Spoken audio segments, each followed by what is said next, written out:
Welcome back to another episode of the Battle Buddy Podcast. You're going to want to tune into this one. Before I get started, though, I do want to say the topics could get pretty heavy in this one. So if you're struggling by any means, remember you can call 988 for the suicide hotline. If you're struggling with anything, I've got the phone number at the very end too. But I just wanted to kind of put that out there. The topic is a little heavy today. So without further ado, let's jump right into it. Welcome to the Battle Buddy Podcast with Keith McKeever. Natalee King, welcome to the show. Having me. Yeah, well, it's a pleasure to finally have you on here. I don't know how, but it's TikTok algorithm we were talking about earlier. I stumbled across your videos and I was immediately sucked in. A mill talk or whatever the right whatever the acronym that people use all the time. It's like we can't get away from each other. We just all end up kind of back in the same circles. But you were sharing your story, and I think after watching like 3 or 4 videos, I was like, wow, I got to get you on the podcast because you've gone through some things that are difficult, and they're difficult on their own, but you've been through multiple difficult things. But before we dive right into that, go ahead and give us a little bit of your background and, why'd you join the military? What'd you do? Those kind of things. Yep. I joined the Air Force in, what year? I forget the year, but I joined right after high school. I was actually going to go to college after high school, and my sister was killed. She had an overdose. She was an addict, and she was also in the Air Force. I actually come from, my whole family was in there. It was my sister's Air Force, my brother's Coast Guard, my dad was Coast Guard, and my mom was Army and then Air National Guard. So I had come from an all military family, but I joined after my sister passed away from an overdose. College just didn't seem on my mind, and I knew I could probably succeed in the military because my whole family did it, and I grew up around you definitely it. had an example to follow, right? Right. So I did that, and my first duty station was Japan at Yokota Air Base, and it was a lot of fun. I met my husband there, and we had great time. We had a great time in Japan. So it was a lot of fun. What year were you in Japan? Because I was at Yokota in 06 to 08. Oh, mine was, I think, 2011. Okay, all right. Missed it by a few years. Yeah. But it is an amazing place. That was did you ever make it down to Bar Row? Oh yeah, we go to Bar Row all the time. Did they change the hours after I left? Or was it still shut down from like 1 a.m. to 3 or something? So when I got there, you could go to Bar Row at any time, but there was like an accident or something happened with a group of military guys, and they ended up putting a curfew on it. But who knows, they might have lifted it again. I knew they put a curfew for a little bit. It was like 1 o'clock to 3. I don't know if it was an accident or I ran into the Yakuza, the Japanese mob, a few times down there. Those guys were pretty. Crap. Yeah, I saw a few times when I was there, like black SUVs or sedans that were running with a driver sitting there and guards with suits at the front door, just doing like one of these things, like don't come in. It was like, okay, all right, I kind of know what's going on. I'm smart. My mom didn't raise a fool. I'm smart enough to know I'm not going in there. There's plenty of other bars to choose from. For real. I know. Yeah, there's some good ones though. There are, and they're all like down and in a secret spot. It's so cool. Was the kebab guy still there? I don't know. What do they call him? Well, I mean, I think he had a nickname like Matt Kebab or something like that as well. I don't know. There was a weird name. I can't remember what it was. No, I don't remember him. God, those were so amazing after you were drunk, and sun I know, right? Or the curry place. Yes, Coco Ichibanya. That was my favorite. By the way, for you and anybody else who ever listens to this, you can order packets on Amazon. Oh. Yeah, first time I tried it, maybe a year ago, I found them. I was like, well, let's see, right? I don't have the chicken cutlet or any of that stuff, but I can get rice. I can wing it. But the moment I opened it up and smelled it, I was like, oh yeah, this takes me back. I know. That was good stuff. Yeah. I know it is. Anyway, yeah, that's a beautiful place over there. You'll love. Yeah, love Dakota. Japan was great. I love Japan. I got married there at Fusa, the courthouse at Fusa, and we got pregnant, and we wanted to have our baby in the States. So we moved to Maryland at Andrews Air Force Base, or Joint Base Andrews it is now. And we started living there, and I had my baby, our son. His name's John King, and it was wonderful. Well, at 8 months old, my husband was killed in the Air Force. He was killed in an on-base accident at Maryland, at Andrews. It was devastating. It was the hardest thing I've ever been through in my entire life. Um, just looking at my son was almost unbearable. It was hard. It was really hard. And so we are a Gold Star family, and we hold that title close to our hearts. So, we miss him a lot. After my husband was killed, I got into a drug addiction. I actually signed over custody of my son to my parents because my parents thought I wouldn't make it out of my addiction. They saw what happened with my sister, and I was a lot worse off than my sister was. I was shooting meth and everything. My sister, she only took her medication orally. She took a lot of it, but it was orally. And here I am, doing IV drugs. And my parents were like, something's going to happen to you, and I don't want your son in the system. So I ended up signing custody over of him. And for about 4 to 5 years, I was in a really deep addiction, deep depression. It was horrible. I mean, my husband's death just broke me, really. And I met another guy about 5 years after my husband died. His name is Justin, and he was in the Army.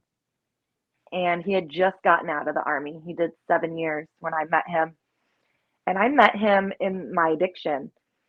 Well, the first night we ever hung out together, I got really high. I was passed out. I didn't expect him to stay because, nobody stayed. No, girlfriends didn't stay. Family didn't stay except my parents, and let alone a guy. So when Justin stayed around, it surprised me. I didn't know the reason why he was there. And I asked him, why did you stay with me when I was in such a bad condition and so bad into drugs? And he said that he saw potential in me, and he knew that I didn't want to live this way and that my husband wouldn't want me to live this way. And he helped get me clean off of drugs. It took me about 2 years to fully stop taking, abusing the drugs. I am on maintenance medications. I take maintenance meds, antidepressants and mood stabilizer, things like that. But as for the heavy drugs and stuff, it took me 2 years to stop. After those 2 years, I got pregnant again. I had another baby boy, and life was good at the time. I was always really scared that another tragedy would happen and I would go spiraling back into my old ways. But my dad called me one day, and he had told me that he was diagnosed with ALS, and he said the lifespan on that is about 5 years, and that was really heartbreaking. However, at that time, it didn't seem very real because my dad was there and he was normal at the time. Well, he slowly started declining, and he moved to Texas to get medical help to see what the VA could do for him there. Because, like I said, he was in the Coast Guard. He was a rescue swimmer. So the job is pretty strenuous, Yeah. Somebody who doesn't swim much. Yeah. Exactly. You gotta be somewhat fit to do that job. Yeah. Yes, for sure. And so, I think 3 years after my dad told me about his diagnosis, he was in Texas. My brother called me and he said, I need you to sit down. Everything's okay. But dad shot himself in the head, but he's alive. And I was like, oh my gosh, oh my gosh. So we flew out to Texas right away to see him.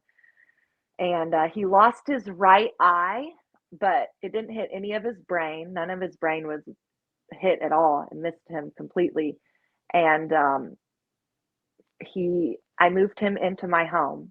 We moved him to Florida, which was a big task because he had tube feeding. He had a tube hooked up to where you could feed him. He had just anything to take care of a person. You had to do it for my father. He wore diapers. He had bed sores. He had to have, showers, all that. It was a lot of work for Justin and I and my mom. Well, that's a and my full-time brother. job just for at least one person. Yes, it was. And my brother tried to help as much as he could, but he's stationed 4 hours away, so he can only do so much. So it was really mainly Justin, myself, and my mother taking care of him. That lasted about maybe 3 months, and he ended up passing away from ALS on hospice. That was last February. And I'm glad to say that I've remained in my recovery. I've remained out of a depression. I don't know if I avoided that because of the trauma I've been through in the past, and I kind of knew how to work through it already, or if it has something to do with what I'm doing today with my life. I can't really decipher the difference. Yeah, it could very well be just a combination of that and then the support structure. Right. Justin, your mom, kids being around, exactly. That probably has a lot to do with it. It's I mean, losing somebody is always tough, but yeah, having support around you helps. That's important. It helps a lot. That's probably the most important thing. I mean, Absolutely. Look what it did for me. It got me clean and sober, having the right support system. So I think that's what's lacks for a lot of people. As long as I've been doing this podcast, and the reasons I did, I saw stuff in Facebook groups, mostly where people were screaming for help in different ways. And what I realized was when people end up homeless or substance abuse or suicide, it's all because one or more factors has happened. It's lack of connections to the military community. It's lack of connections to close family and friends. Yep. It's legal issues, financial issues, and physical and mental health issues. And the more of those somebody has a problem with, the more likely somebody is to fall into one of those problems. Exactly. I agree. It's tough 100%. to dig out of. Yes, it is. It really is. But I definitely applaud you because I was wondering, who that person was. Now I know it's Justin. Who was kind of that linchpin to help you get out of that. Yes. But was there anything other than what he said or anything else that you were noticing that made you just sit up one day and say, he's right. I really don't want this for myself? Well, since my sobriety took about 2 years, there wasn't a day where I woke up and I was like, I don't want to live like this. I felt that way every day, but I didn't know how to adjust. I didn't know how, to do it. I didn't know how to do it. I just didn't. And Justin was there to lead me into every step of the way. It was a rough 2 years, but we finally did it, I guess you could say it's the compound effect of just trying something every day and having the right mindset. Right. Just get a little closer every single day. Get a little closer. Because that's what I did. I tapered down on my medication those 2 years. So although I was still on it, I was tapering. So, that last day, it was just, I found out I was pregnant when I was tapering. And that's when I guess that's the thing that told me I needed to stop it altogether, is when I got pregnant. Some of the maternal instinct coming in, right? Yeah. I just, I had my first child was real healthy, and I didn't want my second child to, have any problems because of me, so it was really important for me to get off of everything that I was taking. That's understandable. I mean, that's everybody's goal as a parent, is to raise your kids so that one day just leave the house and they're successful, and you try and give them every possible advantage you can in life, and you don't Right. want anything to hold them back. There's more than Right. enough things in this world that'll try. I know So, it. you don't want to add to it for sure. I So know. That's some of for the sure. medicine, because I think there's a lot of people that deal with substance abuse or maybe issues. What have you had any hurdles with the medicine and tapering down, or any advice for people that are looking Yeah. to go that route? So the medications that I'm on right now that have helped me with my recovery and helped me with my mental health is I take Zoloft, which is an antidepressant, and I take Abilify, which is a mood stabilizer. And then I have been taking a medication called Suboxone, and it helps keep you from abusing opiates. It has a ceiling effect to where if you take more of this medication, you can't get high off of it. So there's no point in taking more. When you first start it, you might feel that euphoric feeling a little bit, but that's it. You can't get any higher than that, and eventually that euphoric feeling just goes away because your body gets used to it within a few days. So that medication I'm taking, and I'm tapering myself off now off of that. I started at 16 milligrams and I'm down to 1 milligram on that today.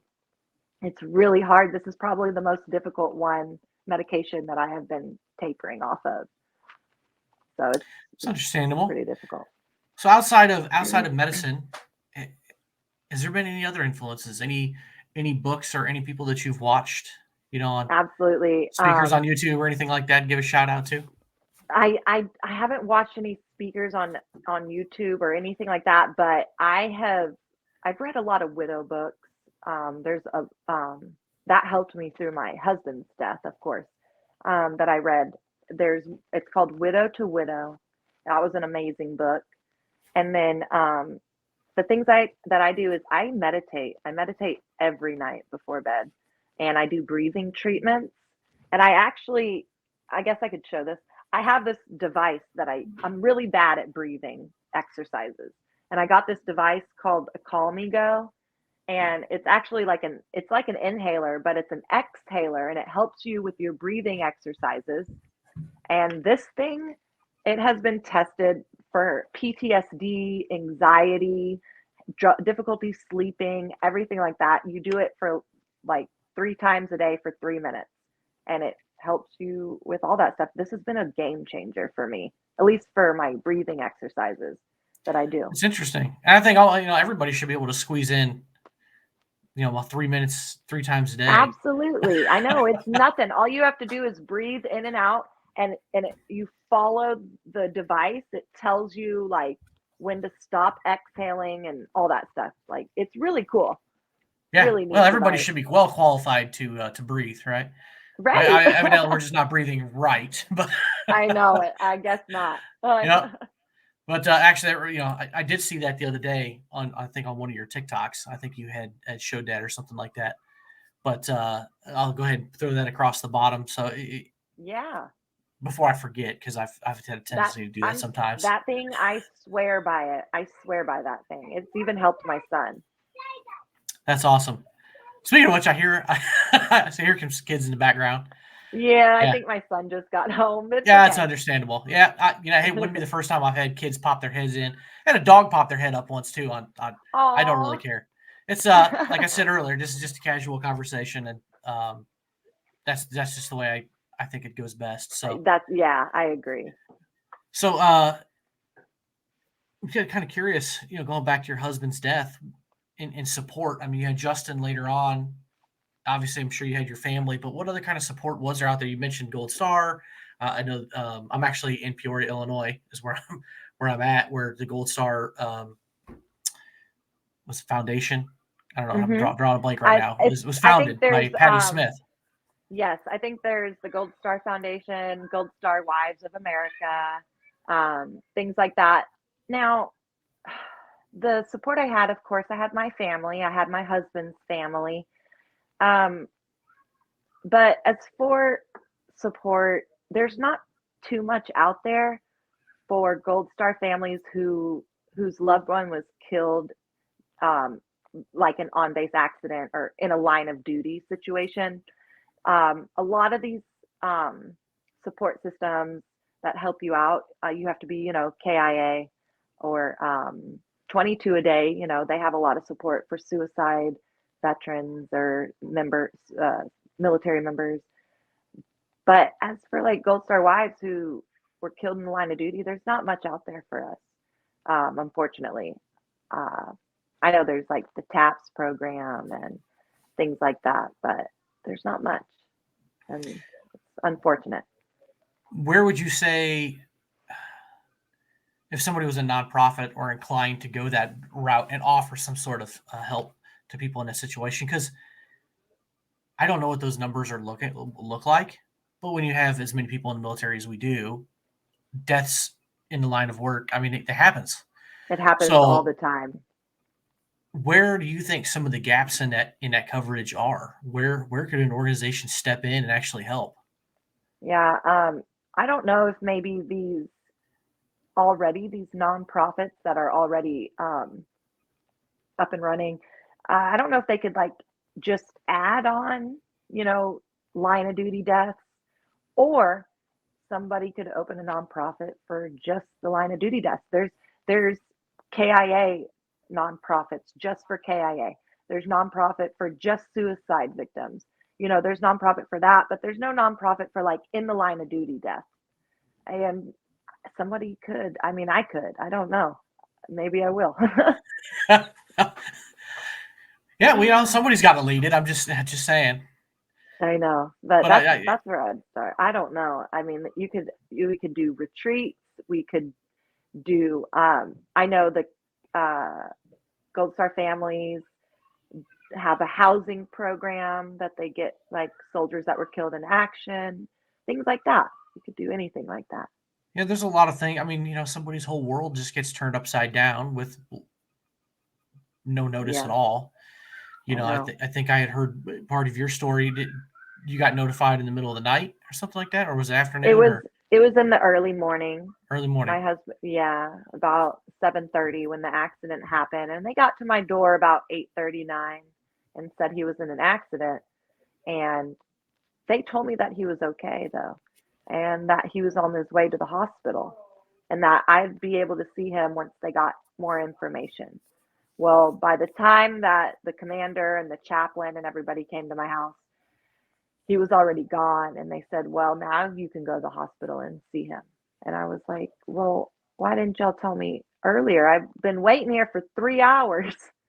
I would have liked to go see him, but no, they told me he passed. And then they said that, he was gone. Unfortunately, it sounds like the most military thing ever. Right there. I know. As streamlined, as communicative as the military can be, we both know one hand doesn't always talk to the other. Exactly. And I was going to say something else, and now I can't remember. Another thing they did, the investigation report. I couldn't even read about how he was killed or know how he was killed until 6 months after his death. Everything that I heard that happened was from people that were there, so different stories. But the official report was 6 months later. And I mean, I understand they have to do an investigation, but that's hard. That was really hard. But as a spouse, you're not there. So, I mean, why, what is the harm in you? Well, I guess they don't know all the facts, but I guess they could give a summarized version of like, here's what we know initially. I know. I couldn't imagine sitting around waiting 6 months to know for sure. Yeah. They flew to my house and everything. The investigator, he took a plane down to Sarasota and he came to my house and he sat down at my dining table and he opened up the huge book of the investigation report with pictures and details, everything. I had to read all through that. I know. And I had to read all through that. He explained it every step of the way though. So wow. Yeah, it was insane. It was a hard day. Yeah, that I could only imagine reliving that trauma over and over again like that. So your father and his ALS diagnosis, I know actually in prepping for this, one of my kids were like, was like, what are you going to talk about? And I said, well, this is what I know of her story. And they're like, what's ALS? And I was like, well, ALS is that one thing that I am horrified of. Mm-hmm. From Steve Gleason and the documentaries about him, the professional football player, and the things I've read about it, that's absolutely terrible. It's an absolutely devastating disease. My dad said it was like he was in quicksand up to his neck. He could barely move anything. He couldn't move his legs at all. He could move his arms a little bit still, but as far as anything else, he couldn't do nothing. He couldn't even clip his fingernails, I mean, it's terrible. And it's got to be really hard. It was hard going from, a helicopter rescue swimmer, an AST who went through this training program that has like an 80% failing rate, going from something like that to not being able to even walk was absolutely devastating for my father. And I do understand why he wanted to end his life. I understand why he did that. I think most of us do, because I think as veterans, we know, like, when you're in service, you rely on your team, and you're only as strong as your weakest link. And to go from being proud and being able to do, do your life, right? Do your things in life, to having no control and somebody waiting on you would be like the worst. The worst. I know it. The worst. My dad hated it. He did not like it at all. And I felt sorry for him. I felt so bad for him. So how long did he go from diagnosis to when he passed? About 4 years. About 4 years? Yeah, that would be 4 years. A long path of knowing the inevitable. I know it. And my dad, since he was an AST, he saved a lot of lives throughout his career. And it's just so sad to see, somebody that risked their life so much for other people that they didn't even know to pass away in such a way is really hard. It's hard to understand why God would do this, but there's always a reason. That there is. Well, I think we're all put in here for a reason, no matter how spiritual you want to get with it. Like, we all have a reason, and we all have an ability to impact this world in more ways than we can ever imagine. And, that's one thing I think you can take away from that is it's not just the people that he would have saved or did save, when he was in the Coast Guard. It's what kind of impact did they have on the world too? It's like this compound thing, Right. Does one of those people that he saved go on to have a successful life and have a kid who cures cancer? Right. I know. Or turns around and cures ALS. Yes. You just never know. Amazing. I know. Well, they make Lifetime movies with storylines like that. They sure do. They sure do. I should say, not that I watch Lifetime movies, but I have a wife. Sure you do. I understand how those plots go. I grew up with a mother and a sister, and I'm married. I've been married for 12 years, so I've seen a few Lifetime movies against my will. But it is what it is. I know how those plots go. So, that's true. But you never know exactly what kind of that impact is. I know it. You don't, and I think about that a lot. Absolutely, I bet you do. Because I know it's not easy. I lost my father when I was 16, so I know it's a tough thing to go through. And it's been almost 21 years now. And I'll say this: it gets a little easier sometimes. In some ways, it doesn't. It's like every time of the year when the anniversary comes up or around a birthday or major life events, and you realize that person's not here. It's tough. It stings, but I also think about those positive things. Like I said, you never know what kind of impact. Right. Like for me, him dying at 16, I might not have joined the Air Force if he would have still been alive. Who knows what impact? And I wouldn't have met my wife. I wouldn't have had my kids. Who knows? So I think the same thing all the time. Like if my sister didn't pass away and I went to college, I think the same thing. I think it gives a little bit of gratitude. That's why I kind of asked earlier about, other things that, books or other things. I'm glad you said meditation, because I think meditation, waking up and have some daily gratitude every day for where you're at. The fact that you're even waking up is a huge way to start the day. Yes, it is. Or going outside and grounding. I always thought that was the weirdest thing in the world until I tried it, and it was actually it's actually really freeing. Yeah, freeing. That's calming, a good way of putting it. Yeah, calming or something. Yeah, I tried that this summer. Really is. Fellow veteran Lane Balone kind of talked about it. I had a little challenge, and I'm like, all right, I'm gonna go out there, and I'm sit in my lawn chair, and I'm gonna take my socks and shoes off and sit in there and eat lunch. And I did it on every beautiful day that I could. And I was like, I can't wait till next summer. I know. Too bad I live in the Midwest. I got to deal with snow and stuff here coming up soon. But it's like it was kind of recharging and freeing, and it really all this is. stuff. And you'd be surprised, like even just meditating and telling yourself positive affirmations, while you're just thinking or whatever you're doing. It does so much for you. Just talking positive a little bit every day. It's a good thing. It does a lot for you. Absolutely. That it does. So Natalee, I appreciate you coming on here and sharing a little bit of your story. And like I've said earlier, got it scrolling across the screen. I'll have it in the show notes too for people who want to watch or listen. Great. I'll have all your contact information. But if people are on TikTok, I know some people are against TikTok. I don't know why, because I get sucked in for hours. Love TikTok. But they definitely need to go out there and connect with you and follow your story and others. Yes. There's a lot of great content creators on there. So there are. Absolutely. So I appreciate you sharing your story and stopping by. Thank you so much, Keith. It was a lot of fun. I'm glad that you had me on. Yeah, no problem. Take it easy. Thank you so much. All right, there you have it, folks. Remember, you can go to my website and check out resources. I just recently kind of redesigned the website. But as you know, as I always say, if there's resources on there, not on there that you think should be, reach out and let me know. And like I said earlier, if you're struggling, you can call 988, press 1, or you can text 838-255. Go get yourself some help because we want you here tomorrow.